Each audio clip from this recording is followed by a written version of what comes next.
योग्य योग्य वेळी जर आपण नीट इतिहास शिकवला असता तर या देशातल्या एकाही मुसलमानाने औरंगजेबाला आपला हिरो म्हटलं नसतं।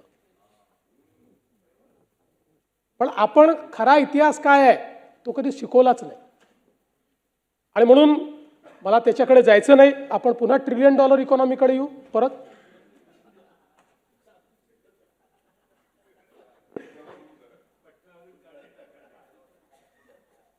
त्यांनी विषय मांडला म्हणून मी उत्तर दिलं, बाकी काही नाही।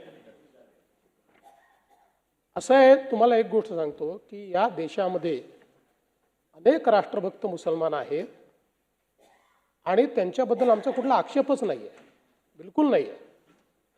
जे लोक या देशाच्या विरोधातल्या लोकांना, या देशाच्या आक्रमणकार्यांना आपला हिरो मानतील त्यांच्या विरुद्ध आम्ही लढाई करूच, आम्ही सोडणार नाही।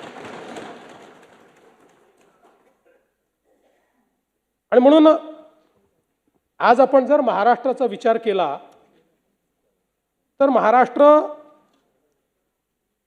ही भारतातली सर्वात मोठी अर्थव्यवस्था आहे, सर्वात मोठी। आणि जवळपास 3,60,000 कोटीचा जीएसटी आपण त्या ठिकाणी संकलन करतो। आपल्या नंतरचा जो दुसऱ्या नंबरचं राज्य आहे ते खूप खाली आहे, ते 2 लाखावर देखील नाही आहे। जवळपास कृषी निर्यातीमध्ये 12% आपला वाटा आहे, सेवा क्षेत्रात 24% आपला वाटा आहे। आणि हे सगळं करत असताना डेट टू जीडीपी हा जो रेशिओ आहे, म्हणजे जीडीपीच्या तुलनेत किती कर्ज असावं याच्यामध्येही महाराष्ट्राने सगळे पॅरामीटर्स हे देशामध्ये उत्तम ठेवलेले आहेत। आज आपण बघा, देशाच्या जीडीपी मध्ये आता जयंतरावने देखील मुद्दा मांडला की जीडीपीतला वाटा कमी झाला वगैरे, तर ते तुम्हाला माहिती, तुम्ही अर्थमंत्री होतात त्यामुळे तुम्हाला माहिती आहे की तो रिलेटिव्ह असतो, त्या वर्षीचा असतो। पण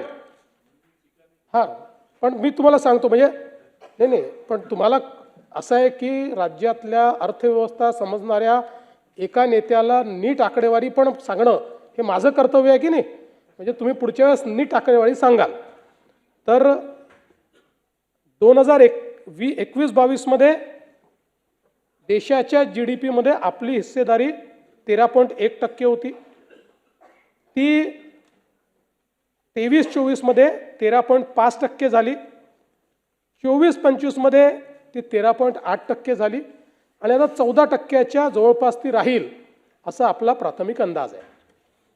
त्यामुळे एकूणच जर आपण बघितलं तर आपली जी हिस्सेदारी आहे ही हिस्सेदारी निश्चितपणे त्या ठिकाणी वाढते आहे।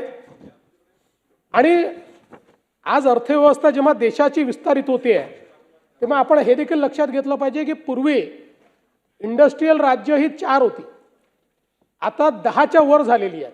सगळी राज्य कम्पीट करतायत।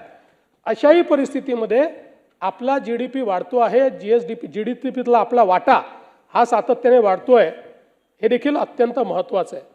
आणि म्हणून मला असं वाटतं की छत्रपती शिवरायांनी देखील आपल्याला जो महाराष्ट्र धर्म सांगितला तो आपण सगळे जाणतोच। मराठा तितुका मिळवावा, महाराष्ट्र धर्म वाढवावा, आहे तितुके जतन करावे, पुढे आणिक मिळवावे, महाराष्ट्र राज्य करावे जिकडे तिकडे।